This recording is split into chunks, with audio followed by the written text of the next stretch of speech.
On a le plaisir d'accueillir ce soir François Guisan, qui sera l'orateur de notre conférence de génie civil, qui s'appelle « Enjeux et défis écologiques dans l'ingénierie civile ». Il est de coutume qu'on fasse connaissance avec notre conférencier, et puis on a décidé de faire ça sous une forme un peu libre. Donc on va discuter et puis de son parcours. Moi, merci François d'être là. Merci à toi, merci de m'inviter. Ce que je retiens de ton parcours, qui est pour moi pas du tout habituel, c'est que tu as fait des études de biologie, spécialisation écologie. Ensuite, tu as travaillé au WWF, ça paraît assez naturel. Puis après, tu allais travailler chez Implenia. C'est un passage que j'aimerais bien que tu commentes. Et qu'est-ce que c'était tes motivations pour faire ce pas? Très volontiers. Alors, effectivement, je me suis formé en biologie à l'université de Neuchâtel en écologie appliquée pour travailler sur l'interface homme-nature qui était vraiment mes préoccupations. Et en allant travailler au WWF et avant le WWF Pro Natura, un peu le parcours classique, je me suis rendu compte à un moment et j'étais très militant, j'ai aussi été militant Greenpeace, etc. Je me suis rendu compte que c'était quand même facile de critiquer, mais plus compliqué de trouver vraiment des solutions, côté entrepreneuriat, côté ceux qui fabriquent, qui sont en opérationnel.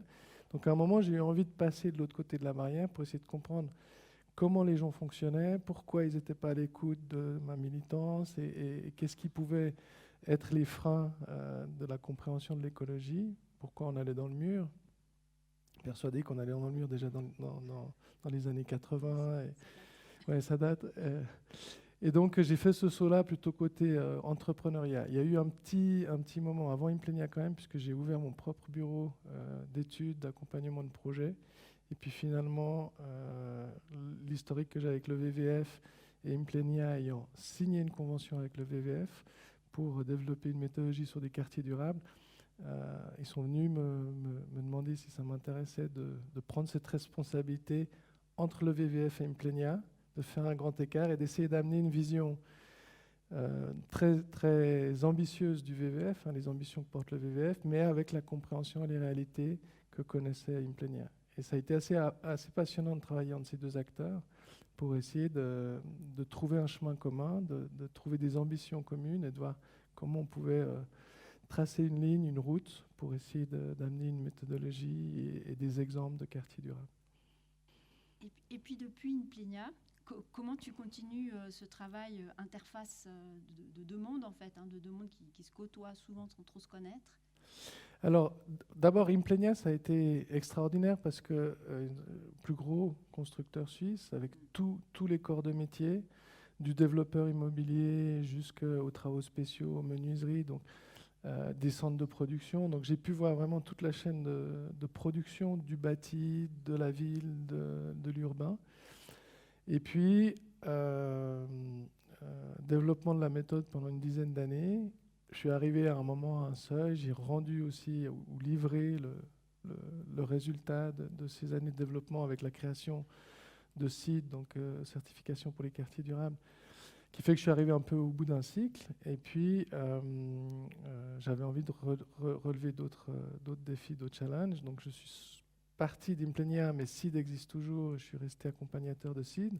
Et j'ai un petit peu plusieurs casquettes, justement, maintenant, à essayer de pousser, pas uniquement avec un acteur, parce que c'est vrai qu'avec Implenia, j'étais un peu captif des projets d'Implenia, de leur méthode de travail, de pouvoir pousser la même réflexion avec plus de promoteurs, propriétaires, acteurs. Et donc, je suis reparti sur création d'entreprises, avec une première entreprise à Genève il y a 3 ans, et puis maintenant Magenta Eco, qu'on co-développe depuis 6 mois avec 4-5 autres personnes, pour essayer d'amener cette vision d'intégration de critères de durabilité dans les projets immobiliers. Donc, je suis sur une ligne assez constante et assez continue pour essayer de pousser ça dans le secteur. Oui. Merci, puis on se réjouit que tu nous présentes ça. Je te prépare ta Merci beaucoup. J'ai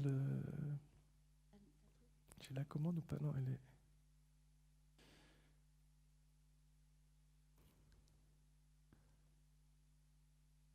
Parfait. Ça marche ou pas? Oui, parfait. Merci beaucoup. Alors bonsoir à tout le monde et vraiment merci Fabienne pour cette invitation. Je vais essayer de présenter un petit peu des réflexions. Je ne suis pas ingénieur civil à la base, donc des réflexions que j'ai eues avec des ingénieurs civils et qui sont amenées souvent à changer un petit peu les lignes de travail avec les ingénieurs civils. Ça, c'était un petit peu le thème de la présentation du flyer. Donc l'idée de réfléchir aux limites planétaires et comment agir sur notre environnement d'une manière plus intégrée et évolutive. J'aime bien cette idée d'intégrée évolutive. Je l'ai dit en introduction, Fabienne l'a dit, je suis biologiste, donc j'ai plutôt une vision organique du monde et une vision évolutive. Et puis comment penser une dynamique du bâti qui soit en perpétuelle progression. C'est un enjeu assez important. L'homme a plutôt tendance à créer des choses statiques qui ont peu d'évolution, peu d'évolutabilité par rapport à tout ce qui se passe autour. Et on met plutôt de la distance avec ce qu'on connaît des processus naturels, et on crée des choses avec des minéraux, avec du métal, avec des formes solides qui n'évoluent plus dans leur fonction. Donc on est un petit peu le seul organisme vivant à créer des choses très statiques qui ont peu d'évolutabilité. Et je pense que cette notion, cette question doit maintenant s'imposer dans notre approche de la planification des territoires et de l'approche de l'écologie. Donc, mon idée, c'était de passer en revue juste un petit peu les enjeux écologiques majeurs. Je ne vais pas vous bassiner là-dessus. Vous les connaissez, mais comment est-ce que ceci impacte finalement notre manière de vivre, donc les enjeux socio-économiques. Et puis, pour changer de paradigme, parler de deux projets, la Maison Clé de Sol et Quartier Durable. Je n'ai pas été choisir beaucoup de projets. En fait, c'est deux projets qui me tiennent à cœur, je vous dirai pourquoi, et sur lesquels il y a pas mal de retours d'expérience. Donc, c'est ce que je voulais un petit peu échanger avec vous ce soir. Sur les enjeux écologiques majeurs, je m'intéresse principalement à 4 thématiques dans le travail qui sont principalement écologiques, et puis à d'autres qui sont plus sensibles sur le social ou l'économie. Il y a évidemment le changement climatique. Alors ça, c'est la grande question qui se pose maintenant autour de les développeurs, les propriétaires. Les gens sont préoccupés par l'empreinte carbone et par le changement climatique. Aujourd'hui, si on prend cette carte-là, on voit qu'il y a déjà pas mal de préoccupations sur un changement définitif de nos écosystèmes et des zones d'eau. Donc on parle ici des écosystèmes terrestres et écosystèmes d'eau douce ou marins, avec des pourcentages déjà assez élevés, hein, puisqu'on parle de 25 ou 50% quand on est dans du orange. Et on voit que si les scénarios s'accélèrent, on peut aller vers une destruction quand même massive de la majorité de nos écosystèmes sur Terre, en tout cas dans leur état actuel et en tout cas dans les fonctions écologiques qu'on leur connaît aujourd'hui. Donc évidemment, une grande préoccupation. Une autre préoccupation, c'est la perte de biodiversité et ce qu'on appelle la perte de biocapacité. Je vais y revenir. Depuis 1970, selon le rapport Living Planet du WWF, d'ailleurs je vous recommande ce rapport, hein, il sort tous les 2 ans et c'est un rapport très complet sur l'état du monde et sur l'ensemble à la fois des efforts, des espoirs qu'on peut avoir pour agir pour la planète, puis à la fois l'inventaire un petit peu de la dégradation de certains de nos... Ça marche ? Oui. Depuis 1970, on a une dégradation de la qualité de la biodiversité et des fonctionnalités écologiques de moins 69% sur les systèmes terrestres et de même moins 80% sur les systèmes marins et les systèmes d'eau naturels, ce qui est assez inquiétant et évidemment préoccupant.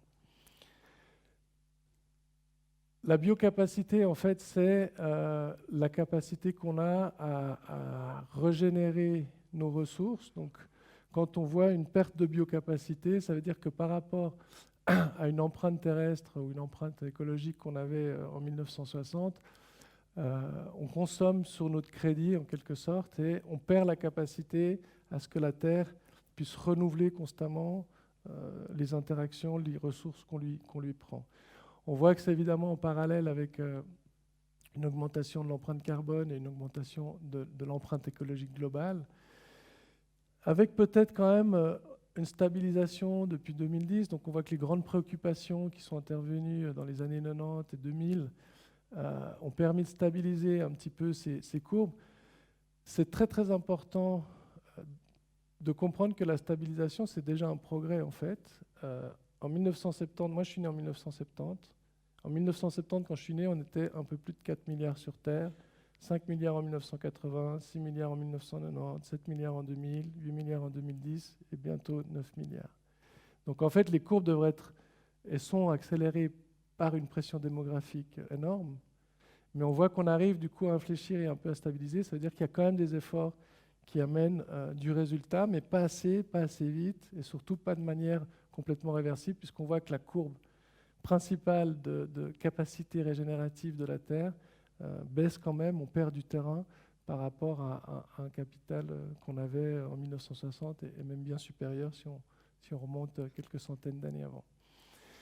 Et puis toujours dans la compréhension des enjeux, je trouve aussi intéressant de voir finalement qu'est-ce qui compose notre empreinte écologique. Donc le carbone, on parle essentiellement de ça dans les milieux économiques, dans les milieux de promotion, on parle essentiellement du carbone, à juste titre puisque c'est une grosse part de notre empreinte. On est en train de libérer en fait à vitesse grand V des ressources qui ont mis des millions d'années à s'enfouir et à s'enterrer sous terre. Et on a une accélération extrêmement rapide, mais il y a aussi d'autres composantes sur les consommations qu'on a de territoires, de forêts, de ressources marines. Et vous voyez là que finalement, c'est assez faible la ressource marine, mais l'impact qu'on a de moins 69%, moins 80% de biodiversité n'est pas proportionnel à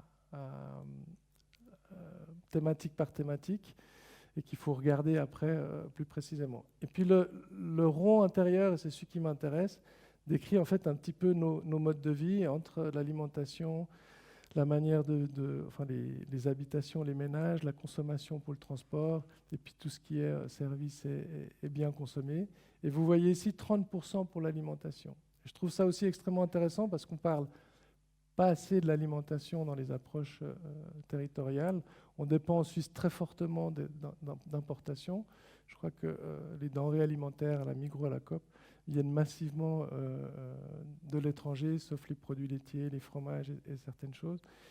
Et finalement, pourquoi est-ce que c'est si important l'alimentation ? Parce que ça traverse tous les systèmes d'activité humaine. C'est de la production, c'est du service, puis finalement c'est de la consommation dans les ménages.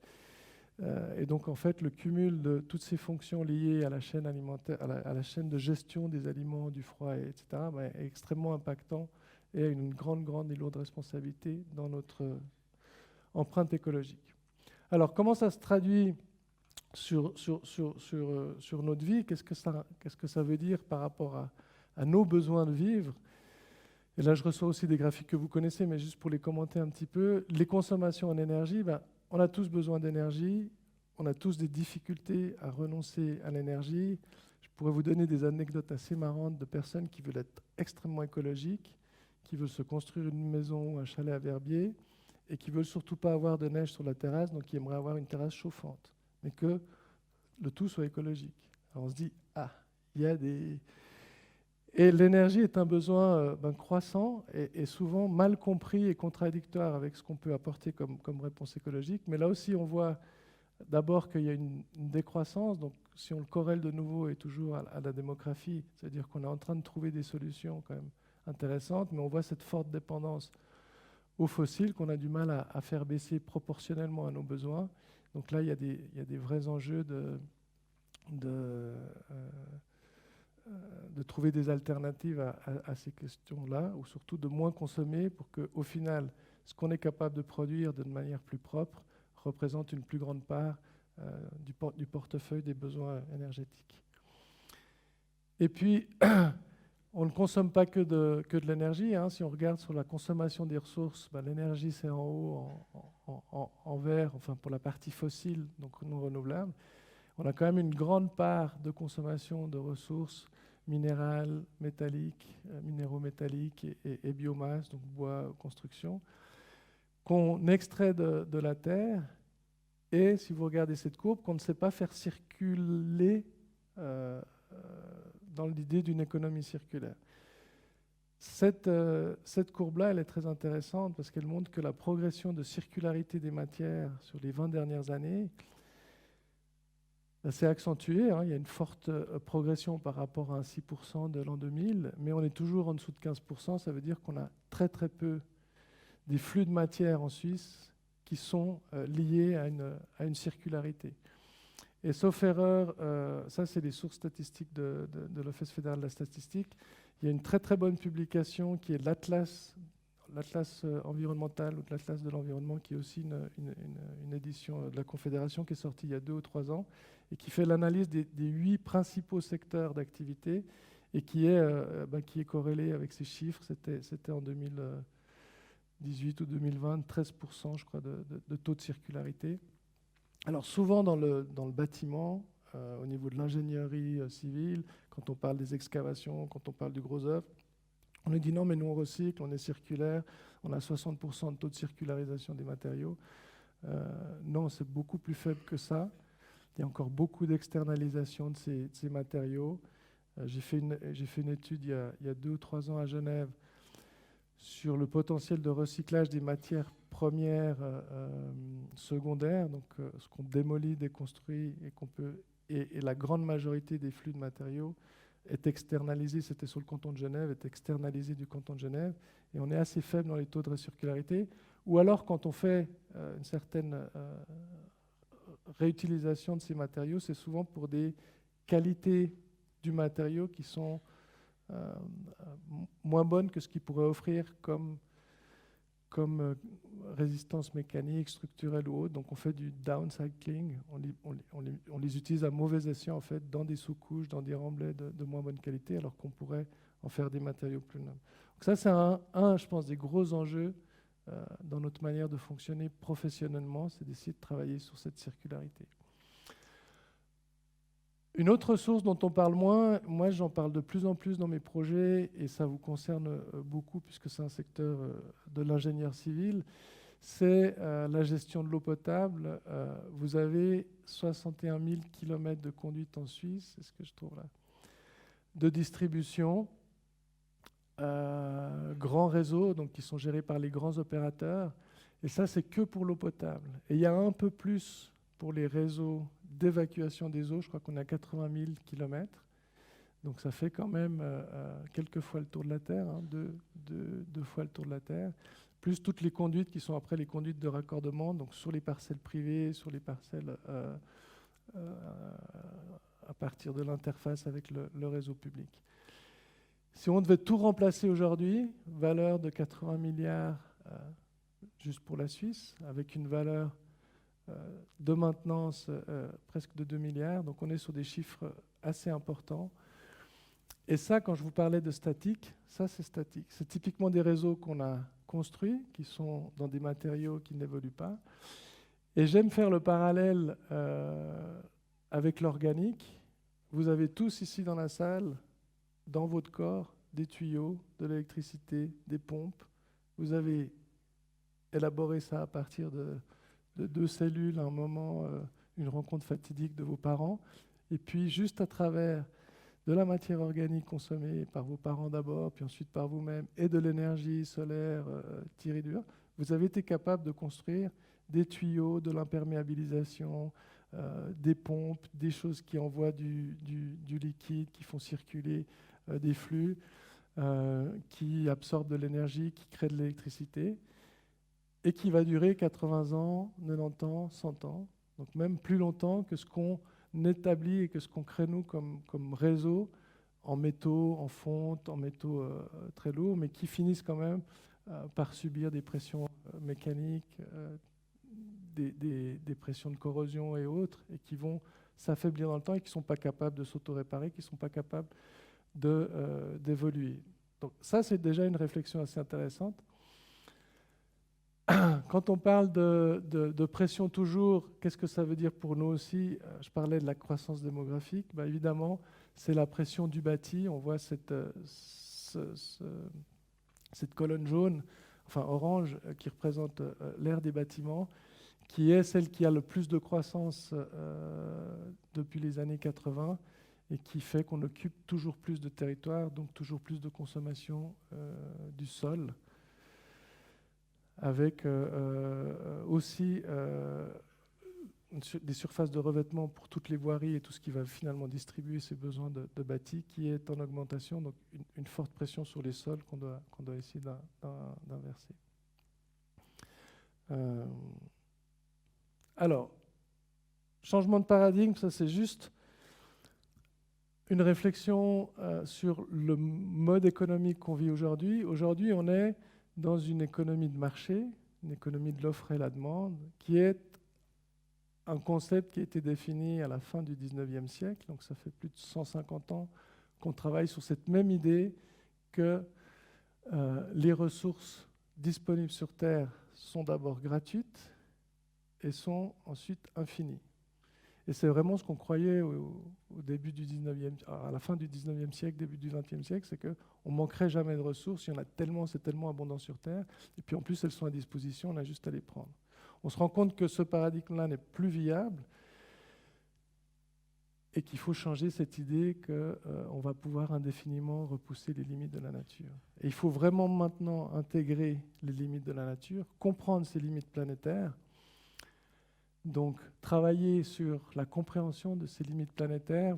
Je ne sais pas si vous connaissez le Stockholm Resilience Center qui a travaillé sur cette construction d'un donuts et puis qui montre finalement sur 9 thématiques quelles sont les thématiques qu'on est en train de dépasser, voire de gravement dépasser.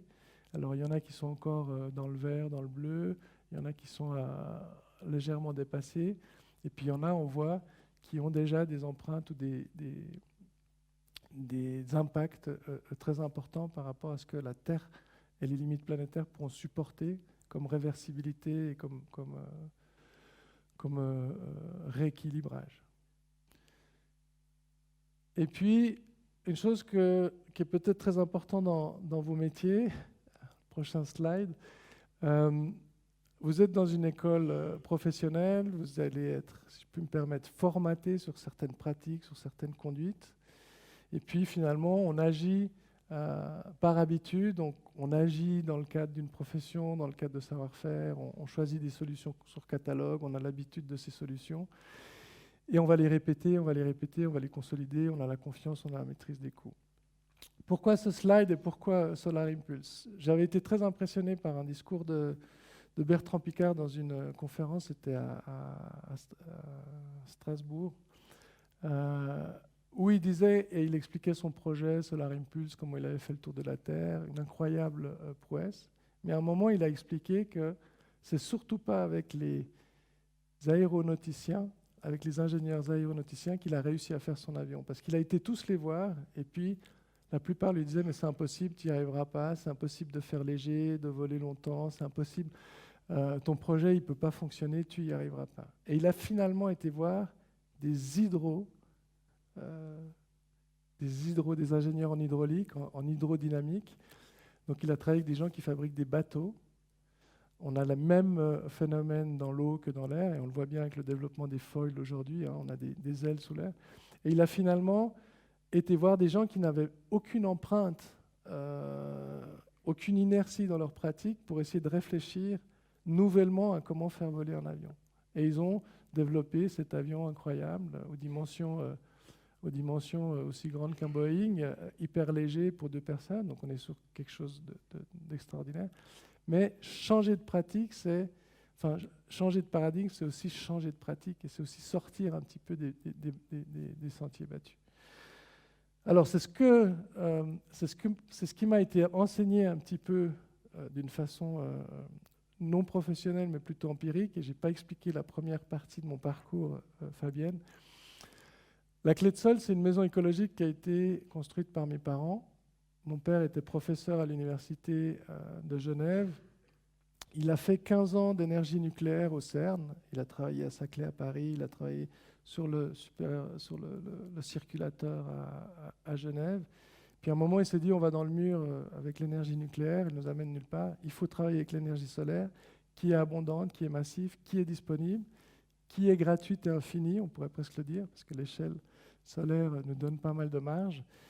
Et puis, il a rêvé, il a imaginé une maison d'abord solaire, puis finalement, avec le temps, ne pouvant pas la construire tout de suite, écologique, et qui sort pas mal des sentiers battus et qui amène pas mal de réflexions, enfin même beaucoup de réflexions très intéressantes. C'est ce que j'aimerais un petit peu partager avec vous ce soir. Voilà la maison. Ils ont d'ailleurs fait un livre, Leur maison écologique. Alors, je vais essayer de parler plutôt des aspects qui touchent à l'ingénierie civile et qui sont des réflexions sur les pratiques qui vous concernent. Mais c'est une maison qui est très globalement pensée développement durable, qui vit principalement d'énergie solaire, donc il peut faire -5 maintenant au mois de février avec du soleil, ils n'ont pas besoin de chauffer. Cette serre-là qui est plein sud, cette serre-là qui est sud-ouest, ouest, apporte toute la chaleur nécessaire à la maison en hiver. Là, vous les voyez avec des feuilles, parce qu'on est en été, donc il y a une protection solaire naturelle. Il y a la production photovoltaïque qui permet d'amener et qui couvre largement les besoins électriques. Et puis, il y a d'autres dispositifs qu'on va découvrir petit à petit. C'est une maison qui a été construite il y a 25 ans. Alors, quels ont été les défis par rapport aux enjeux, notamment statiques, d'ingénierie, qui vous concernent? Et là, je pense qu'il y a des anecdotes assez intéressantes. D'abord, c'est une maison qui est construite 100% en bois. Une des prescriptions qui a été donnée à l'architecte et aux équipes de travail, c'était pas de béton armé, pas de colle, pas de chimie ou de pétrochimie, le moins possible. Donc des matériaux plutôt naturels, biosourcés, et puis faire avec aussi les matériaux de terrain. Vous voyez, tous les cailloux qui ont été excavés ont été réutilisés pour faire une partie des murs extérieurs qu'on voit ici, et une partie d'un grand mur côté nord, qui est contre colline, qui fait la séparation ou l'interface entre la maison et le terrain. Alors, une exception sur ce grand mur, ils ont dû faire du gunitage parce qu'il y a des lames de rochers qui glissent, et c'est la seule exception à la maison. Il y a un peu de ferraillage et du béton projeté. Par contre, vous voyez ici les fondations, et ce qui était intéressant, c'est que quand ils ont discuté avec l'équipe de projet, les ingénieurs civils, responsables de la statique du bâtiment, ont dit il faut faire des fondations pour stabiliser la maison, pour lutter contre le contreventement. Puis comme on a de la roche dessous, on met un peu, voire pas mal de dynamite, on fait tout péter, et puis on revient avec du béton armé et on fait des grosses, belles fondations qui vont créer un sous-sol, qui vont amener une cave, et puis ça tiendra la maison. Alors, niet, pas de béton armé. Donc, comment est-ce qu'on fait pour stabiliser et tenir une maison sans béton armé? Comme ils étaient sur des roches glissantes et qui pouvaient faire bouger le terrain, la question a été, mais ces roches, elles sont stables, à quoi servent-elles? Est-ce qu'on peut les utiliser pour stabiliser la maison? L'équipe est partie, a été réfléchir un petit peu. Ils sont revenus avec une proposition de couronne stabilisatrice qui est uniquement en ciment et sur laquelle on va brocher, on va mettre des broches qui vont prendre dans le rocher qui est stabilisé dessous. Économie de, je ne sais plus, 100, 120 000 francs ou 150 000 francs sur les travaux qui auraient dû être faits en béton armé, et puis une solution très fiable pour amener ensuite la construction de la maison avec sa tour de contreventement centrale et qui va permettre de stabiliser l'ensemble de la maison. Donc vous voyez ici l'utilisation de matériaux qui n'ont pas de ferraillage, qui n'ont pas d'adjuvant, qui sont des matériaux assez naturels et qui sont venus tapisser le fond de la maison et qui travaillent aussi thermiquement, hydrométriquement avec les besoins de confort de la maison. Il y a d'ailleurs quelque part un petit puits canadien pour ceux qui aiment bien la physique du bâtiment. Donc ça, c'est une première pratique, je trouve intéressante, et surtout qui montre aussi l'inertie de la pratique. On vient, on fait tout péter, on fait nos formes habituelles. Et non, il faut réfléchir autrement. Qu'est-ce qu'on peut apporter comme solution? Et puis en travail d'équipe, on trouve une solution. Structure bois, donc ça, c'est aussi une structure intéressante. Vous voyez les porteurs verticaux qui sont des troncs entiers. Donc la résistance des troncs du pin mécaniquement, verticalement, elle est bonne. Donc pas besoin d'utiliser des voiles, des lamellés collés ou autres. Et vous avez ici une structure de dalle qui est préfabriquée, qui a été amenée sur les poutres et les porteurs qui sont en massif, qui est du lamellé chevillé. Donc 100% bois, sans colle, sans système de... C'est des chevilles en bois, donc c'est des planches d'une épaisseur de 20 cm qui sont les unes à côté des autres. Donc on a une dalle assez épaisse. Et puis des chevilles qui collent enfin qui prennent les planches ensemble de manière est préfabriqué, donc c'est préparé en atelier, c'est découpé dans une forme de losange un petit peu comme ça parce qu'on est sur une maison ronde en atelier, et puis ça a été finalement monté sur place.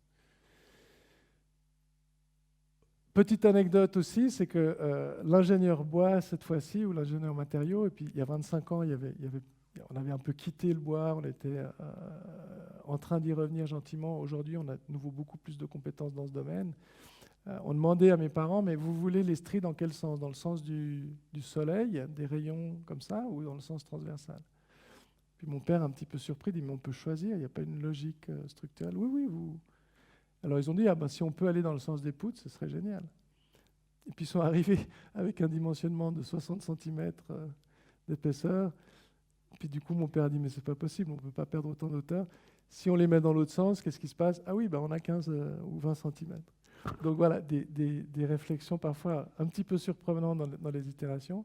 Mais là, vous avez une structure bois, donc porteuse horizontalement.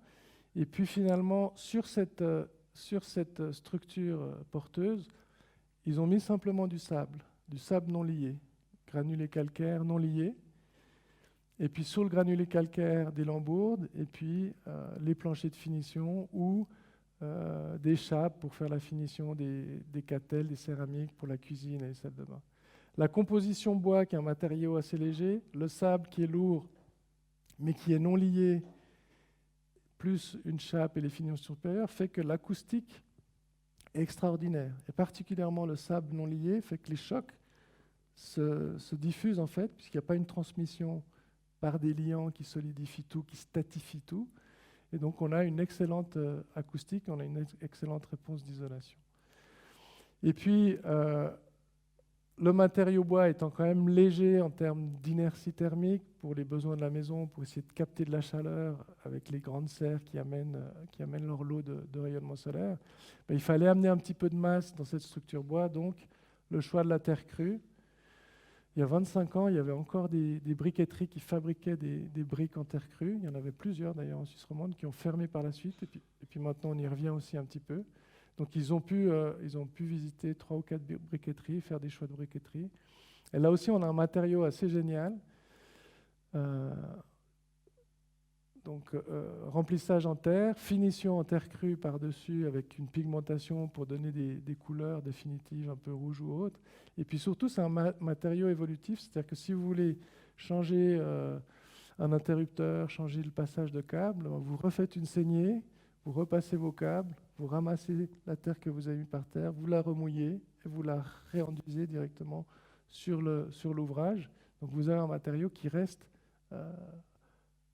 flexible, praticable et réparable. La terre crue, elle est vraiment intéressante pour cette notion de réparabilité. On a beaucoup parlé du tremblement de terre au Maroc. Et j'ai vu une conférence il n'y a pas longtemps à Genève d'une architecte marocaine qui a montré pas mal de photos de bâtiments endommagés suite à ce tremblement de terre, avec la différence que les bâtiments en béton se cassent, se rompent et tombent et ne sont pas réparables, parce qu'on ne peut pas intervenir sur le ferraillage, on a du mal à faire des pansements, si je puis dire, aux bâtiments, alors que tous les bâtiments en terre, en bois, certains ont eu des pans qui se sont affaissés, ont eu des trous dans les murs, mais ceux qui ont gardé une certaine stabilité, qui n'étaient pas partiellement endommagés ou pas trop endommagés, pouvaient être facilement réparés. Et donc des matériaux qui finalement apportent cette notion de réparabilité qui est aussi très intéressante. Autre aspect de de cette maison qui me semble extrêmement intéressante, et ça c'est quelque chose que j'essaie de beaucoup amener dans les projets, c'est de ramener la nature dans nos habitats. Vous êtes ici dans un auditoire, il n'y a rien ou peu de naturel. Si on va au rez-de-chaussée ou en haut, on a aussi peu de présence du naturel. Dans cette maison, vous voyez que toute la serre intérieure est en pleine terre. Et ces revêtements de sol qui permettent de marcher ou autres sont sur de la pleine terre. Et finalement, il y a des plates-bandes à l'intérieur qui permettent d'avoir de la végétalisation à l'intérieur, qui amènent et qui créent une zone tampon qui est extrêmement bénéfique pour la maison. Cette serre, alors il y a plein de petits dispositifs techniques, il y a des pistons qui réagissent à une certaine température pour laisser s'échapper l'air chaud. Cette serre, elle a les feuilles extérieures qui tombent en hiver, donc qui laissent passer le soleil. Elle est feuillue en été, donc elle protège du soleil. Vous avez une peau intérieure qui a une qualité thermique aussi bonne que la peau extérieure. En hiver, vous fermez la peau extérieure, vous ouvrez à l'intérieur, la chaleur produite va circuler dans la maison est chauffée toute seule. En été, vous avez peur de la surchauffe, vous avez le feuillage qui est à l'extérieur, vous avez les plantes qui sont à l'intérieur, vous ouvrez toutes les grandes fenêtres sur l'extérieur, vous fermez à l'intérieur et vous avez une zone tampon de protection estivale. La maison de mes parents a traversé plusieurs moments assez chauds. Il y a eu des 33, 34 degrés. Il n'a jamais fait plus que 26, 27 dans la maison. Aussi grâce à ce mur nord qu'on voyait dans les... Si je reviens en arrière, aussi grâce à ce grand mur, en fait. Ce grand mur n'est pas scellé à la maison.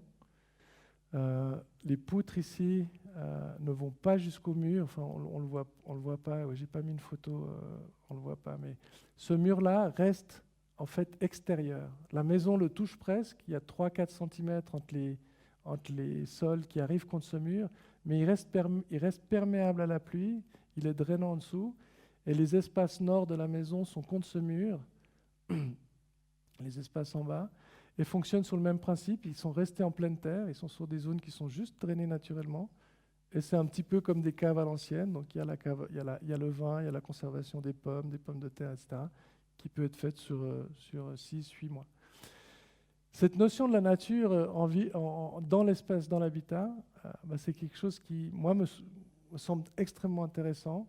Essayer de créer dans des immeubles, des zones tampons, des grands atriums, dans lesquels on aurait des espaces de pleine terre. D'ailleurs, on y vient maintenant un petit peu avec les périodes très chaudes qu'on a en été et la maîtrise du risque de surchauffe estivale.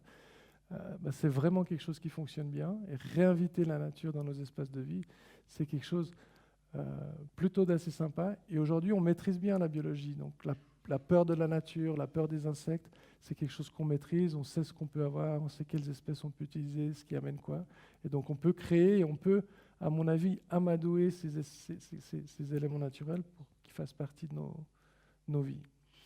Autre chose intéressante dans la maison, et ça va me permettre de parler d'une actualisation normative dont vous êtes peut-être au courant.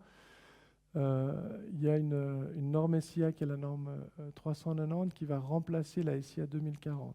La SIA 2040 est une norme sur l'efficacité énergétique qui prend en compte l'énergie grise des bâtiments et donc l'énergie qu'on a consommée pour créer tout ce qui est structurel et l'énergie embarquée dans les matériaux. La SIA 390 va bouger un petit peu les valeurs limites et surtout va créer des valeurs cibles qui n'existaient pas dans la 2040, qui sont très ambitieuses. Aujourd'hui, dans la construction conventionnelle, vous êtes sur 10-11 kg CO2 par mètre carré d'énergie grise embarquée. On a des valeurs limites quand on utilise du minergie haute qui bougent un peu en fonction de la complexité du projet, du programme. La 390, elle va fixer des valeurs cibles qui sont autour des 7 kg, donc très ambitieux. Qu'est-ce que ça veut dire au niveau du geste constructif? Ça veut dire très certainement beaucoup moins de sous-sol, puisque les sous-sols, le geste d'aller construire contre terre, de faire des fondations importantes, est très énergivore en termes d'énergie grise dans le bâtiment. C'est souvent dans les bilans ce qui pèse beaucoup. Donc moins construire dans les sous-sols, ça veut dire sortir le programme des sous-sols peut-être de nouveau en aérien, remettre des caves sur les balcons, au rez-de-chaussée, trouver une autre manière d'agencer le programme, ou alors construire plus léger dans la terre ou sous terre, pourquoi pas construire en bois. Et ici, c'est ce qui a été fait. Vous voyez ici les 2 garages souterrains qui ont été construits dans la maison de mes parents, qui sont ces 2 portes de garage ici. Vous avez là au plus haut, au-dessus du garage, vous avez 6 mètres de terre. Donc des structures enterrées, 100% bois. Des précautions importantes, ils sont restés sur le principe lamellé chevillé, mais vous voyez ici, en fait, ils ont décalé une planche sur 2 a été décalée de manière à laisser un trou en bas, en haut. Il y a une tôle ondulée derrière, contre terre, qui fait qu'on a une respiration qui est possible. Donc le bois ne va pas pourrir, ne va pas sécher. Il n'est pas protégé par un lait bitumineux soldé, il n'est pas protégé par des polymères imperméables type Sika ou autre. Il reste simplement respirant et du coup, il garde ses qualités mécaniques. Et jusqu'au fond du garage, vous avez un autre système de lamellé chevillé. Cette fois, c'est des beaucoup plus grosses poutres, un peu plus surdimensionnées. Une partie de graves volcaniques allégées sur la première part d'épaisseur sur le toit.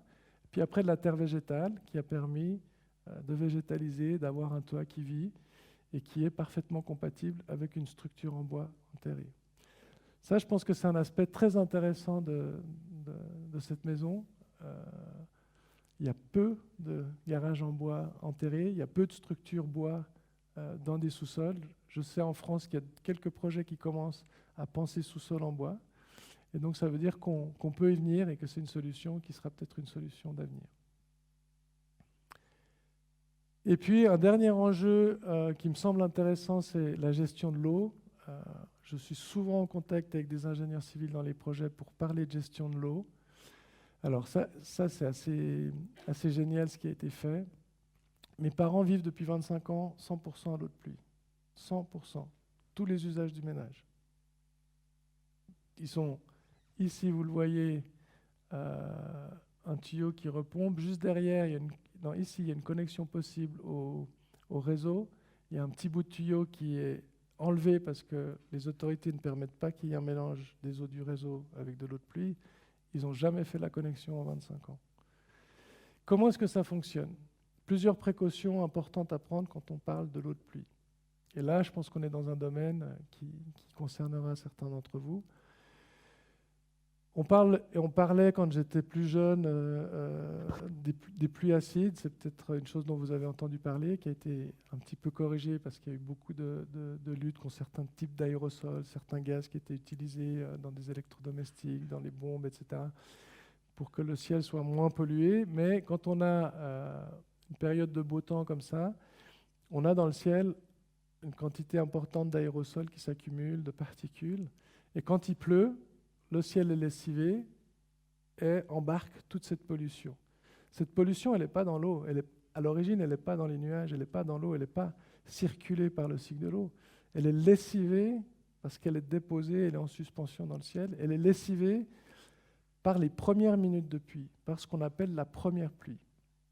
Ici, il y a un dispositif qui permet d'accueillir cette première pluie. Donc sur la surface du toit de la maison, je ne sais pas si on la voit quelque part, voilà, là, vous avez ici une toiture plate en gravier assez classique sur une structure bois, 150 mètres carrés ou un peu plus qui permet de faire la collecte des eaux de pluie. Les eaux descendent dans un filtre, descendent dans les gouttières, elles sont prises colloïdalement par le filtre de manière à ce que les corps morts passent au milieu, première précaution. Puis ensuite, elles viennent dans ce bac. Et donc, en fait, on a un bac ici en cuivre résistant aux acidités qui va accumuler les premières minutes de pluie. Puis une fois que le bac est plein, vous avez simplement un flotteur. C'est le même concept qu'une citerne de WC. L'eau est arrêtée, elle est refoulée et elle peut être stockée en citerne. Mais du coup, c'est une eau douce. L'eau de pluie est douce. C'est pas une eau qui est dure, donc c'est une eau qui va être très profitable pour la qualité d'hygiène. L'eau dure, elle peut provoquer des démangeaisons. L'eau douce, elle est quand même un peu meilleure pour notre peau.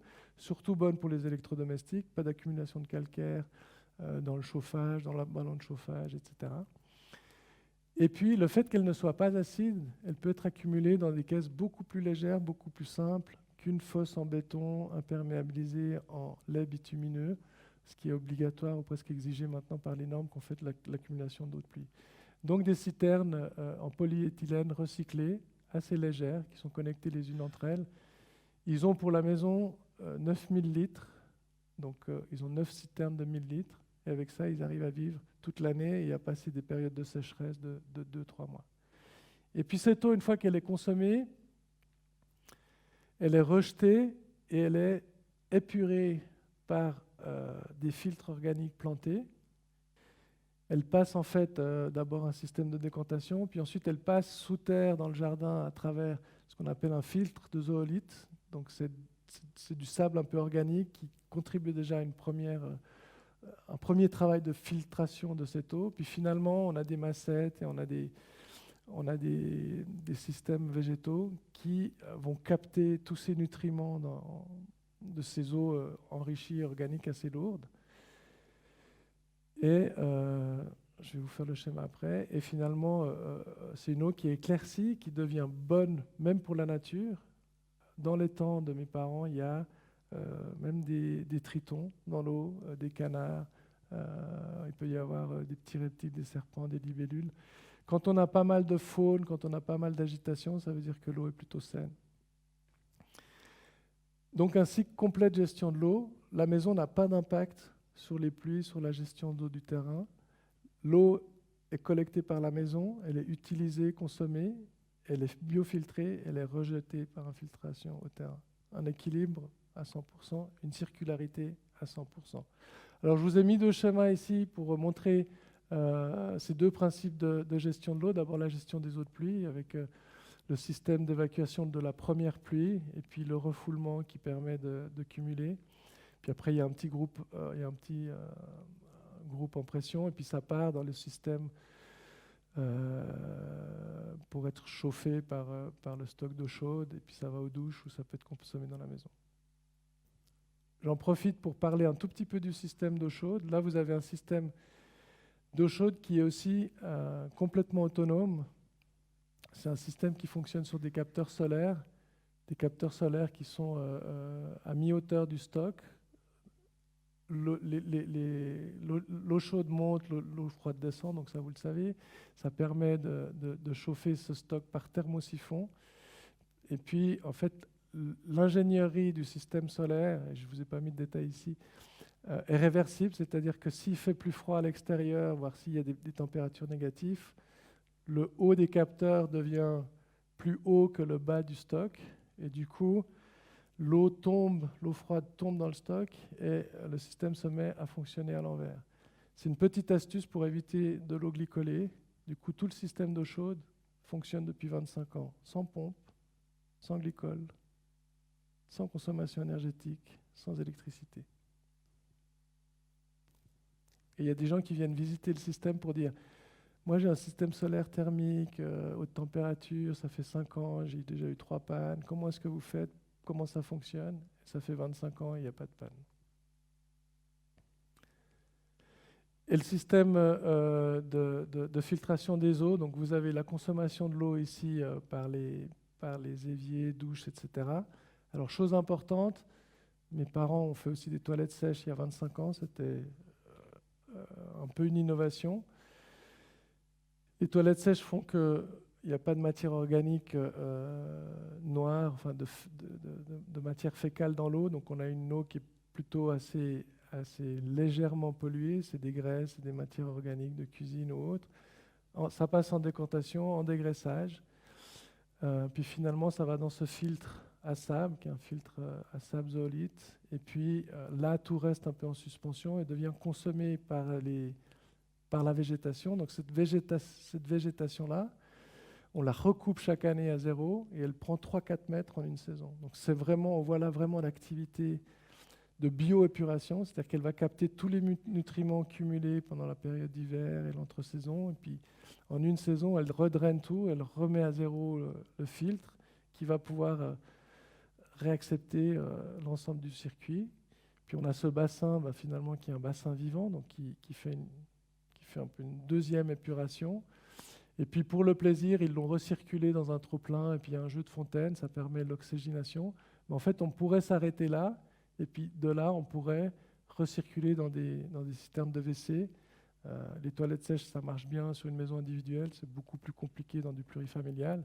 Donc on pourrait tout à fait mettre en place ce système de gestion des eaux, et puis par là, réinjecter soit sur des usages secondaires, arrosage, soit dans des citernes de WC.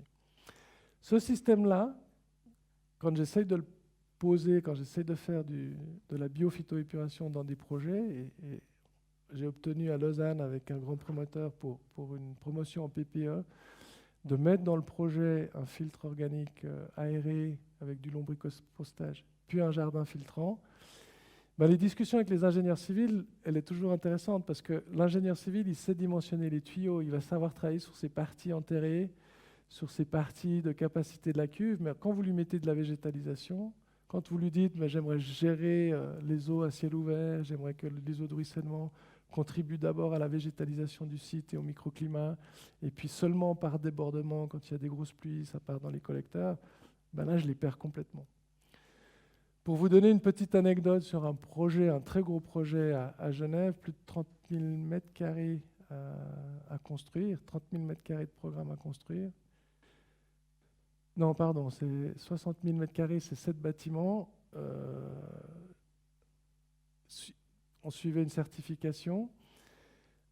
Exigence de traiter toutes les eaux de ruissellement à ciel ouvert. Exigence de la certification. Une équipe opérationnelle, quand le projet a passé en entreprise générale, arrive à une séance, on était pas mal d'ingénieurs, plus personne du développement, plus personne du jury du projet, plus personne pour donner un petit peu l'essence de pourquoi ce projet avait été choisi, quelles étaient les forces, la pleine terre, la végétalisation. Et puis, 2 ingénieurs disent, nous, sur la gestion des eaux, toute cette histoire à ciel ouvert, on a quelque chose qui fonctionne beaucoup mieux, et puis on sait faire beaucoup mieux, puis on peut vous mettre tout ça dans des tuyaux, puis dans des drains, et puis dans des caissons sous terre, et on sait que ça fonctionne. Alors, explication, j'étais le seul qui avait un peu l'historique du projet. Non, car ce projet a été choisi pour ses qualités de pleine terre, pour sa qualité de végétalisation, et l'idée n'est pas de faire juste de la gestion de débit, mais c'est de contribuer à une maximisation de la végétalisation du site, pour créer un microclimat qui, lui, soit favorable à une bonne gestion de la physique du bâtiment. Et donc là, c'est un dialogue, ça devient un dialogue interprofessionnel, et je les ai un petit peu perdus. Puis ils ont dit, ah bon, ok, alors on va regarder. Séance suivante, ils arrivent à la séance, et on me dit, ouais, on a un petit problème, les noues paysagères, elles vont faire 5 mètres de profond. 5 mètres de profond. Puis je dis, mais pourquoi 5 mètres de profond ? Oui, parce que si je prends le bâtiment ici, on doit descendre le long du bâtiment, on arrive sur le bâtiment, on arrive en pied de façade, on doit descendre sous le parking, et puis après on doit avoir au moins 3% sur le parking, et puis finalement on arrive de l'autre côté du bâtiment, et puis pour que l'eau sorte dans la noue, il faut que la noue elle fasse 5 mètres de profond, parce que nos tuyaux ils arrivent à 5 mètres de profond. Et puis là j'ai posé la question, je dis mais si vous passez autour du bâtiment, par une tranchée drainante, ouverte, à ciel ouvert. Alors ils sont repartis, ils ont été travaillés sur leur système. Et la séance d'après, la noue faisait 30 cm. Et je ne leur tire pas la pierre, hein, c'est-à-dire que ce n'est pas dans leurs habitudes de travailler, et c'est quelque chose qui les fait sortir complètement de leur ligne, qui bouge les lignes. Des tuyaux, des solutions sur catalogue à dimensionner par rapport à des surfaces de collecte, etc. Ils savent bien faire. Dès qu'on veut combiner les compétences, dès qu'on veut croiser les compétences, ça devient un peu plus compliqué. C'est la même chose entre l'architecte et le physicien du bâtiment, LCVSE. C'est la même chose sur d'autres territoires. Donc il faut pouvoir dialoguer et faire dialoguer les métiers entre eux. Donc voilà, ça c'était pour la clé de sol. Donc c'est un projet qui me tient à cœur. Et puis comme vous le voyez, moi quand mes parents ont construit cette maison de la clé de sol, j'y reviens juste, quand ils ont construit cette maison, moi j'avais déjà 30 ans, donc j'y ai pas vécu comme enfant, mais mes filles, ils sont presque nées, elles grandissent dedans depuis toujours. Les toilettes sèches, comme elles y vont depuis qu'elles ont 1 ou 2 ans, elles ne se sont jamais posé la question de savoir si c'était quelque chose d'anormal ou de pas normal. Donc ça rentre dans la psychologie des jeunes générations. Et puis c'est quelque chose qui m'a extrêmement impacté quand tu me posais la question du pourquoi aussi passer au monde de la construction. Quand j'ai découvert l'importance de l'architecture et l'interface que l'architecture représente entre l'homme et la nature, je me suis dit, mais c'est là qu'il faut travailler en fait. Dans un projet urbanistique, dans un projet d'architecte, on a toutes ces dimensions environnementales, et puis on a en plus les dimensions sociales, et en plus des dimensions artistiques, d'esthétique, de composition. Donc c'est un carrefour assez passionnant. Autre projet qui me tient à cœur, c'est la certification CEED et les quartiers durables CEED. Et je vais vous parler ici d'un des projets pilotes CEED qui est à Fribourg, donc un projet local, qui est à Marly, vous en avez certainement entendu parler. Jacques, tu pourras me compléter si je dis des bêtises. Et qui a permis d'incarner certaines ambitions de cette approche entre Implenia et le WWF que j'ai évoquée tout à l'heure, qui était de travailler sur une certification de quartier durable, donc surtout en conception et planification, mais aussi en accompagnement, réalisation. Il faut que j'accélère. Hein? Il me reste 10 minutes, ok, je parle beaucoup. Alors, très rapidement, CEED, c'est une certification en 6 principes: climat préservé, biodiversité régénérée, économie circulaire, gouvernance partagée, qualité de vie attractive et culture valorisée. Vous voyez que ce n'est pas que environnemental. Et pour chacune de ces 6 cibles, on a 5 objectifs de performance, donc 30 objectifs de performance qui se lisent chaque fois par 2 indicateurs, qualité et quantité, donc une soixantaine d'indicateurs à suivre. Et puis, il y a maintenant plusieurs projets qui travaillent sur la méthodologie, tout le plan guide de Roncourt 21, et on a 3 projets pilotes, dont Marly, qui était intéressant. Alors Marly, c'est pas loin, juste pour vous rappeler, donc c'est la grande plaine alluviale. La Gérine qui passe ici, qui avant déambulait, donc ici c'était des méandres, et c'était une déambulation de la Gérine qui a été canalisée. Le site de Sibagégui à l'époque, Ilford, qui a accueilli donc une industrie assez lourde.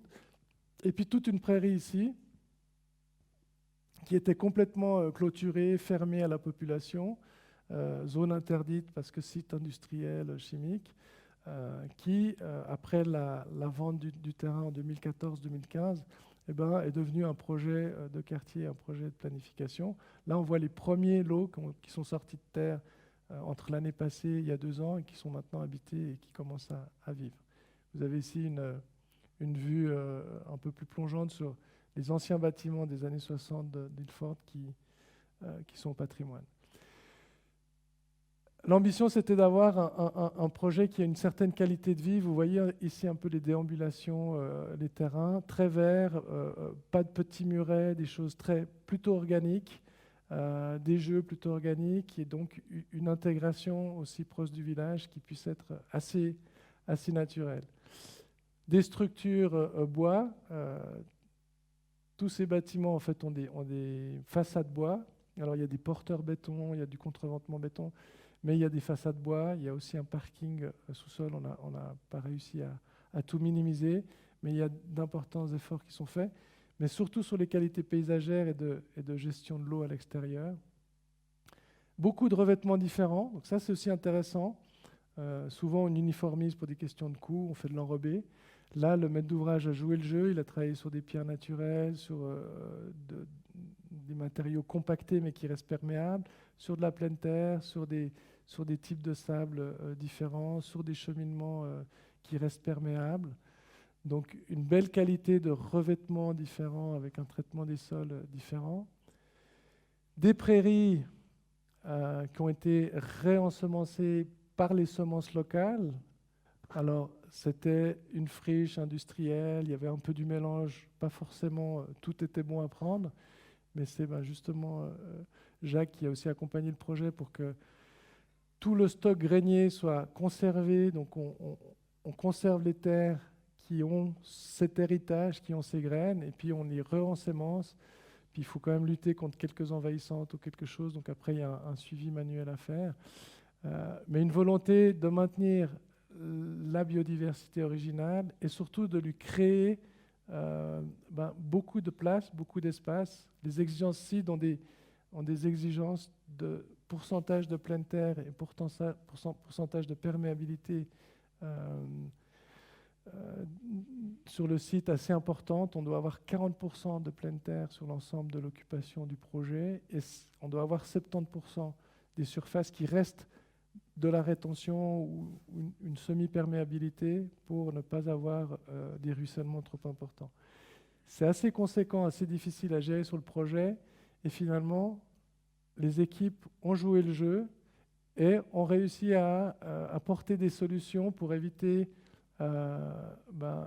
l'imperméabilisation totale des places de parc, l'imperméabilisation des cheminements. Donc on est sur des solutions qui sont toujours perméables. Vous voyez même des places à vélo qui sont restées sur de la pleine terre. Ce n'est pas dérangeant d'avoir des vélos, on le voit ici, qui sont un petit peu envahis par les herbes. Finalement, on les prend, on les déplace, on les ramène. Et ça donne beaucoup de place à la biodiversité, donc à un microclimat, donc à des échanges sol-atmosphère, donc à du captation carbone, donc à des surfaces de rafraîchissement. Et on voit que ça, c'est vraiment des solutions qui ont été travaillées avec les ingénieurs civils sur le dimensionnement des nœuds paysagères, sur la solidité des revêtements, pour les charges, sur la qualité du revêtement. Quand vous arrivez dans ce quartier, et en arrivant sur Fribourg en voiture, j'ai juste traversé par Cormont en centre. J'étais assez sidéré par les surfaces minérales et en jetant un coup d'œil, je me suis dit, waouh, l'entrée du quartier, c'est des murs, c'est des revêtements, c'est des bancs en béton. Ici, vous arrivez, vous reconnaissez tout de suite dans un environnement beaucoup plus naturel, beaucoup plus frais. Et il y a deux percées importantes dans la planification. Vous avez derrière cette pièce urbaine une grande noue paysagère ici qui connecte finalement la Gérine et les talus forestiers qui sont contre le marly existant. Et puis une autre noue paysagère ici qui permet de faire de la gestion des eaux en cas de gros débit, et il y a un petit ruisseau en cas de débordement du ruisseau, pour que ce bâti ne soit pas à risque. Ces pénétrations, ces cordons, ces corridors verts qu'on revoit donc ici en plan et ici derrière, ça c'est des connexions hyper importantes pour les fonctionnalités écologiques à grande échelle, donc de la connexion du quartier vers le grand paysage. La biodiversité, c'est du réseau, c'est de la mise en réseau. Il faut avoir de la continuité de la pleine terre, il faut avoir de la continuité de la canopée, il faut avoir des continuités entre les milieux, entre les différents milieux. Souvent, on met des petits murets, on encercle les arbres, on fait des dispositifs qui sont autant de petites barrières architectoniques qui vont empêcher les migrations de la microfaune, de la petite faune, les migrations entomologiques et autres. Donc ça, c'est des éléments très importants qui sont aussi exigés par la certification. Et d'ailleurs, dans la négociation de ces éléments, on avait enclenché l'ambition de renaturer la Gérine. Et grâce à cette approche très intégrée, très évolutive, le canton est rentré en matière, le VVF a payé une première étude et il y a un dossier en cours pour renaturaliser la Gérine, donc encore améliorer ces interfaces pour que vraiment la nature puisse faire partie prenante et soit partie prenante de ce quartier. Et ça, c'est vraiment de l'ouvrage qui est négocié entre un écologue et des ingénieurs civils. Donc là, on est vraiment dans la gestion de capacité de débit, gestion de qualité des revêtements, gestion de la surveste qu'il y aura au bout, et puis finalement tous les revêtements et toutes les parties et surfaces du projet qui vont participer à une bonne gestion globale des eaux sur le site pour que les rejets au milieu naturel soient inoffensifs, ne soient pas excessifs, ne provoquent pas d'inondations. Les inondations qu'on voit aujourd'hui un peu partout dans le monde sont dues en partie à l'imperméabilisation des sols. C'est souvent ce qu'on dénonce. Je montrais les occupations des sols. Mais c'est surtout et principalement dû à la perte de stabilité des sols. Et en milieu agricole, quand vous avez de la culture intensive, vous déstructurez les sols, finalement vous mettez des pesticides, vous mettez des fertilisants, donc vous travaillez dans un système pratiquement artificiel. Les sols n'ont plus de structure, ne retiennent plus l'eau, et on n'arrive plus à éviter les débordements de rivières et ces flux massifs. Redonner de la structure au sol, en milieu urbain, et peut-être de manière encore plus importante dans les milieux agricoles, c'est quelque chose qui est primordial aujourd'hui. Je crois qu'on en prend conscience. Et je me permets là aussi de faire un petit clin d'œil à un groupe professionnel qui s'est formé par rapport à des ambitions fédérales. Il y a toute une méthodologie qui est en train de se mettre en place sur l'indication de qualité des sols. Et ça permettra peut-être de mieux qualifier nos territoires et de mieux savoir à quoi on doit faire face. Dans l'approche CID, il y a aussi une notion d'activation de quartier, donc il y a aussi une notion de la participation des citoyens à tous ces enjeux qui est importante. Alors ça vous concerne peut-être moins directement, mais quand même. Et ici sur le quartier, on a pu conserver pas mal de bâtisses un peu anciennes qui vont contribuer à la vie de quartier. Et puis il y a toute une approche de potager participatif avec des ateliers de la Croix-Rouge, les seniors, qui fait qu'on met aussi en activité la participation des citoyens dans les projets. Un prix à la biodiversité qui est décerné à Bâle par la fondation Binding, qui est une fondation assez importante et qui décerne des prix importants. L'année passée, les 2 prix qu'ils ont décernés ont été des prix liés à une forte participation citoyenne dans des projets de réaménagement de zones de biodiversité. Donc cette notion de participation, elle est importante. Elle le deviendra peut-être aussi, elle peut toucher, je pense aussi, vos métiers. Voilà, en guise de conclusion, participons à la transition. Il y a plusieurs enjeux et drivers en fait, de notre activité humaine. Moi, je travaille surtout sur le territoire et sur l'usage du territoire pour essayer de participer à cette transition et de ne pas rester sur un statu quo.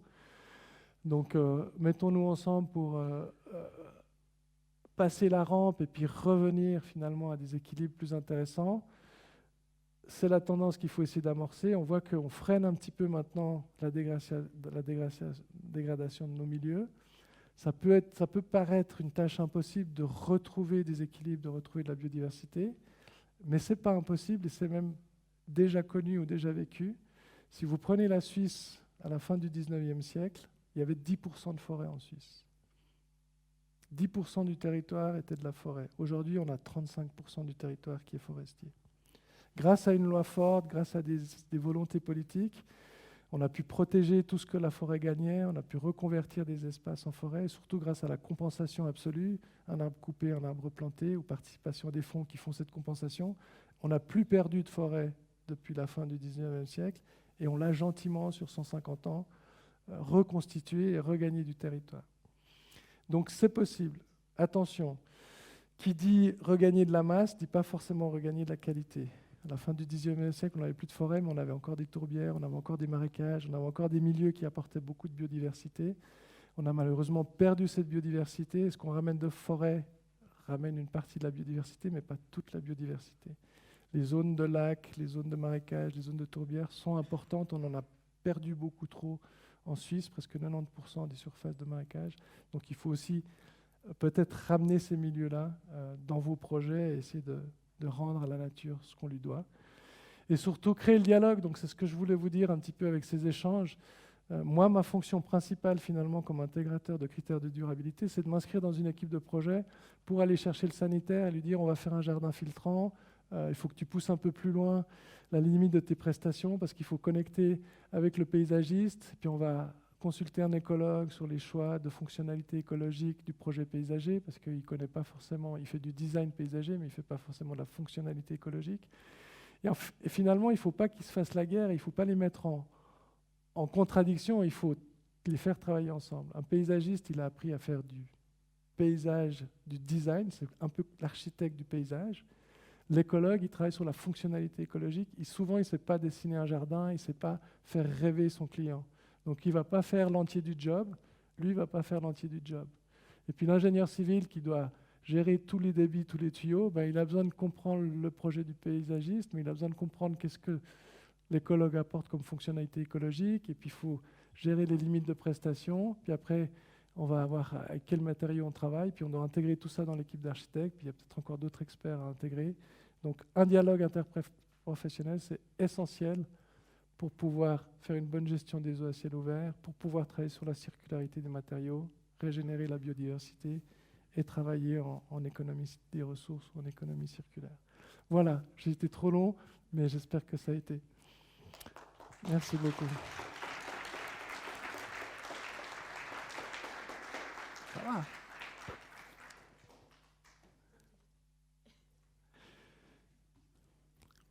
Voilà, on a un peu de temps pour des questions, donc à vous la parole. T'attends là ?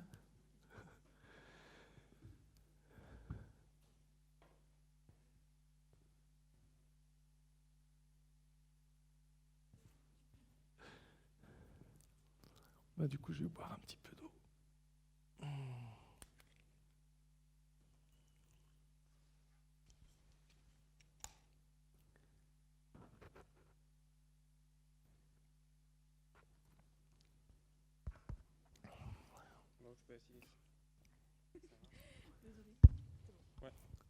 Bonjour monsieur.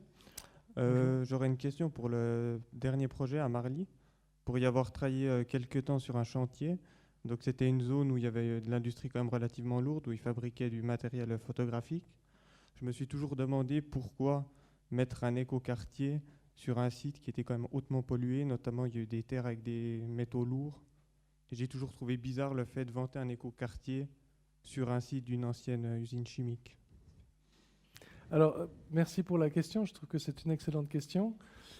Pour moi, il ne faudrait pas le faire ailleurs, justement parce qu'on est sur des terres dégradées, sur des friches qui étaient affectées, qui ne peuvent peut-être pas jouer pleinement leur rôle en milieu naturel. Ben, c'est sur ces friches urbaines, sur ces friches agricoles, sur ces friches industrielles qu'il faut essayer de repenser la gestion de notre territoire.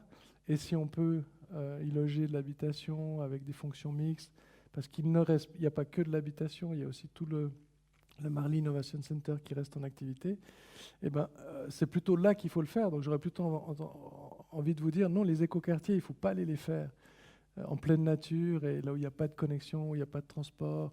Et puis d'autant plus si on a des terrains qui sont dégradés, qui ont subi des pollutions, ben, il faut travailler dessus, il faut les régénérer, il faut ramener là où il y a moins de qualité, plus de qualité par une action d'écoquartier. Donc pour moi, ça fait tout à fait sens d'intervenir dans les zones urbaines et dans les zones de nos villes qui sont plutôt dégradées, plutôt délaissées et qu'on va faire revivre et dans lesquelles on va essayer de réinviter un bon dialogue entre hommes et nature.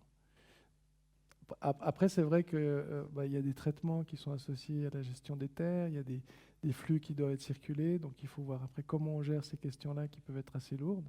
Mais finalement, si on peut faire revivre et ressusciter un territoire qui était un peu malade, eh ben c'est une bonne chose et ça participe à un équilibre global. Mais c'est une opinion assez personnelle, mais je pense qu'il faut... L'idée de penser les écoquartiers, les écologes qu'on a dans les grands paysages, ben, vous ne faites pas d'efforts, vous êtes au milieu d'un grand... C'est pas là qu'il faut faire des écoquartiers ou qu'il faut faire des éco-constructions. Il faut faire des éco-constructions et faire un effort écologique justement là où il y a le plus de pression de l'homme sur la nature. À mon avis, c'est ce qui fait sens.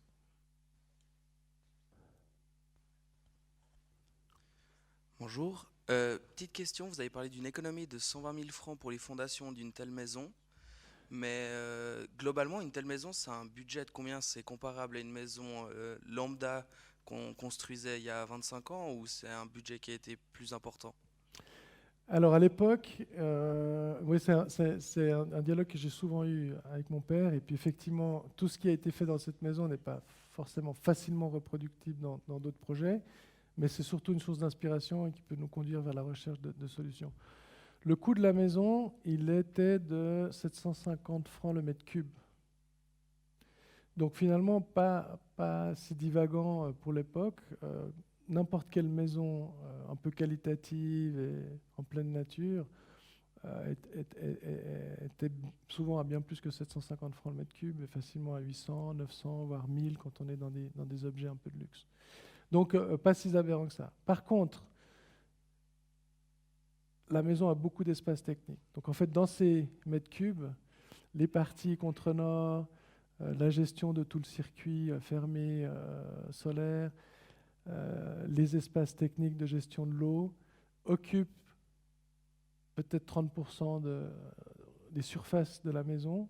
Donc du coup, on doit ramener ce coût aux surfaces utiles, ou si on fait vraiment le calcul du promoteur qui cherche à pouvoir louer ces surfaces utiles, ben on a effectivement un ratio qui est un peu défavorable. Donc si on ramène ce coût à la surface utile, on serait plutôt sur un coût à 850 et ça commence à être un peu plus cher. Donc il faut trouver des équilibres. Maintenant, la question du coût qui est toujours fondamentale en développement durable, et moi on me pose la question du coût à chaque réunion, hein, mais est-ce que vous nous amenez des solutions qui ne sont pas plus chères, etc. Le principal coût, c'est l'architecture.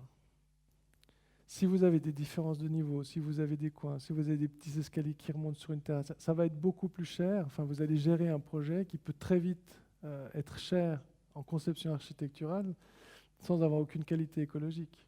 L'écologie, c'est quelques pourcents dans le retour d'expérience que j'ai, et on avait fait des calculs à une plénière, on était à 3-4% pour des Miner JP ou Miner JP Eco. Donc des coûts qui sont relativement décents, enfin, qu'on peut absorber. Puis en plus, on n'a jamais fait le comparatif de faire une maison d'une manière et de la reproduire exactement avec une autre solution constructive.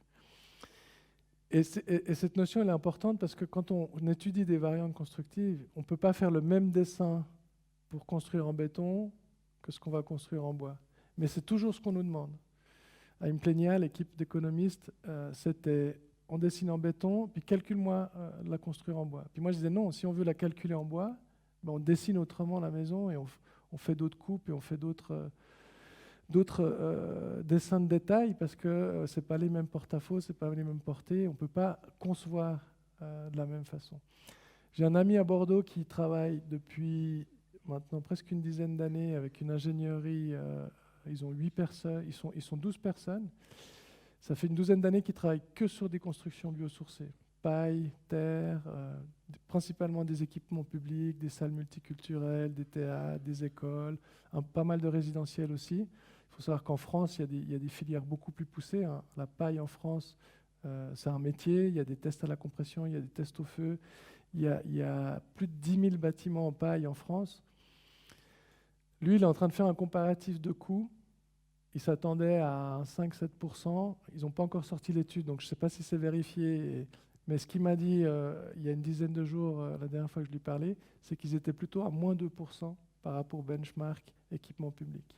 Donc en fait, si la conception est prise en compte dès le début, si dès le début vous travaillez sur des choix de matériaux, ben après vous arbitrez, vous travaillez sur une enveloppe budgétaire, vous arbitrez vos choix. En fait, la gestion d'un budget, c'est la gestion d'un budget, c'est ce que vous faites tous les jours. Donc il faut se fixer un budget, puis après il faut trouver les bons arbitrages. Autre exemple du coût architectural, vous prenez Global Fonds à Genève, 30 000 m² de bureaux, des grands auditoires, des salles de conférence, 1800 kW de puissance installée. Vous prenez GTI à Genève, 30 000 m de bureaux, des auditoires, des salles, à peu près les mêmes puissances installées. GTI a coûté le double de Global Fonds, le double. Et il n'y a dans aucun des deux projets beaucoup d'écologie. Donc maîtriser d'abord l'architecture, et puis si on a envie, si on a l'ambition de faire de l'écologie, on arbitre les choix et on peut amener quand même pas mal de solutions à des coûts tout à fait raisonnables. Mais c'est vrai que c'est une question qui revient systématiquement. Les lobbies des matériaux polystyrène, béton armé, maîtrisent des marchés beaucoup plus volumineux, donc arrivent à baisser les coûts. Le biosourcé, il a plus de mal à rivaliser, c'est sûr.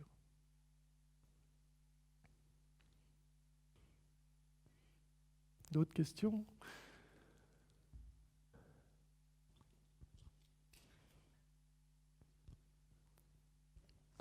Déjà, merci pour le partage. J'avais une question concernant le stockage d'eau de pluie de la maison. Est-ce que en fait, l'eau, elle est vraiment directement propre à la consommation après les premières pluies? Et surtout, est-ce qu'il n'y a pas des problèmes de stockage à longue durée de cette eau qui stagne, entre guillemets? Oui, merci pour la question. Alors oui, il y a des précautions à prendre dans la gestion de l'eau et surtout dans le stockage de l'eau. Je vous ai parlé d'un premier filtre qui permet d'éviter les corps morts et qui fait qu'on a une eau qui est déjà peu chargée en turbidité parce qu'elle est prise par un fil périphérique sur la descente de pluie, donc ça c'est assez classique pour les eaux de pluie. La déviation des premières pluies permet aussi d'évacuer une partie de la turbidité parce que le lessivage de tous les aérosols a aussi lessivé les surfaces de collecte, donc a pris un peu toute la poussière, toutes les particules. Et étonnamment, le refoulement dans les citernes n'apporte aucun dépôt. Mon père, il pensait qu'il allait devoir cureter 3-4 cm au fond des cuves la première année. Il a été faire son nettoyage et il y avait 2 mm. Le stockage, il est contre le nord de la maison, sans lumière, toujours au frais. Contre ce grand mur que vous avez vu dans les photos, en fait, on est sur de la pleine terre, sur du drainage, on est contre terre à plus de 2 ou 3 mètres de profondeur sur le sol. Donc c'est des températures qui vont être toute l'année à 15-16 degrés, naturellement. Et donc l'eau, elle chauffe jamais, elle n'est jamais exposée à la lumière, et en fait, elle reste absolument qualitative avec le stockage. Ensuite, il la consomme et l'utilise. Pour l'eau de boisson, il la passe juste dans un filtre céramique. Et en fait, il consomme depuis 25 ans cette eau. Il se douche avec, il se lave les mains, il la boit, il cuisine. Il n'y a aucun problème à la consommation. Et les 3-4 premières années, ils avaient l'obligation d'être suivis par l'Université de Lausanne. Donc il y a eu des thèses, des suivis qualitatifs académiques qui ont été faits sur la qualité de l'eau et il n'y a jamais eu de problème. Et même les eaux usées après filtration et organiques qui sont recirculées dans les fontaines, elles ont été testées plutôt positivement. Elles sont beaucoup plus propres que des eaux de sortie de STEP, beaucoup plus propres. Par contre, ils ont été obligés de mettre non propre à la consommation parce qu'on ne sait jamais, un médicament, une substance qui aurait passé le filtre peut être recirculée. Mais en fait, les suivis qui avaient été faits par l'université dans les premières années de la maison ont montré qu'elle était même potable. Donc elle était même l'eau épurée après utilisation dans les douches, etc., était presque propre à la consommation, mais en tout cas propre à des usages secondaires comme citerne de WC, nettoyage à l'extérieur, lessive ou autre. Par contre, les précautions sont importantes. Déviation de la première pluie, filtration, stockage sans lumière, stockage au frais, ce qui n'est jamais fait même dans la gestion des eaux de pluie. Vous n'avez jamais de déviation de première pluie. Vous avez souvent des stockages qui filtrent un peu de lumière, qui sont dans des espaces qui peuvent chauffer trop vite. Et alors là, vous avez des risques de développement bactériologique, d'une mauvaise gestion de la qualité de l'eau.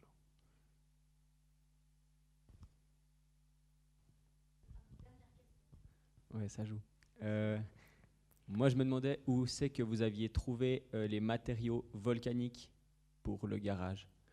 Non, j'ai dit pierre volcanique, c'est ce type de matériaux qu'on met dans les toitures végétalisées ou que vous pouvez acheter dans des do-it-yourself quand vous faites vos plantations de plantes ou autres que vous mettez en bas d'un pot. Donc c'est ces pierres un peu spongieuses, un peu légères.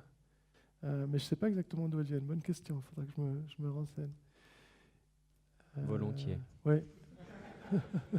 Sur la traçabilité du matériau, c'est vrai que là, vous m'avez posé une colle.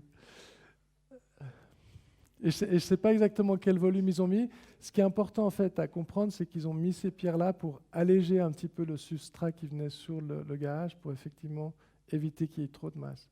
Donc il y a une ou deux astuces dans la maison qui ont peut-être fait recours à des matériaux un tout petit peu plus lointains, mais c'est vraiment des exceptions. Voilà. Merci beaucoup Fabienne. Merci à tous. Merci. Eh bien, il me revient l'honneur du mot de conclusion. D'abord, un grand merci pour cette présentation. Moi, je trouve qu'elle donne beaucoup de sens aux liens qu'on doit parvenir à développer parmi les acteurs de la construction. Puis on voit que ces acteurs, ils sont larges. Il y a l'architecte, bien sûr, il y a le génie civil, bien sûr, il y a le constructeur, bien sûr, mais il y a aussi le spécialiste paysage, il y a aussi l'écologue, il y a aussi le spécialiste environnement. Et je trouve que on voit très bien dans ton exposé à quel point c'est la mise en commun de ces compétences et la capacité à travailler ensemble qui permet d'avancer dans ce qu'on sait faire aujourd'hui et nous faire avancer depuis ce qu'on sait faire aujourd'hui vers peut-être des solutions qui nous aideront à, peut-être pas à résoudre, mais en tout cas à relever une partie des défis face à auxquels se trouve notre société. Alors un grand merci. Je dois encore, je m'excuse, présenter quelque chose. Là. Vous annoncer le sujet de la... Il y a mes collègues qui me font un signe, j'ai oublié de te donner ton cadeau. Je suis désolée.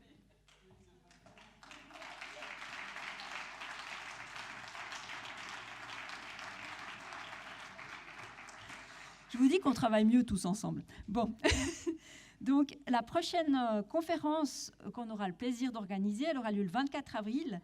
Elle sera présentée par Karl Némé. Elle portera sur l'analyse structurelle, faire le pont entre idéalisation et réalité. Alors, il n'y a plus qu'à aller à l'apéritif maintenant. On se retrouve dans la salle derrière.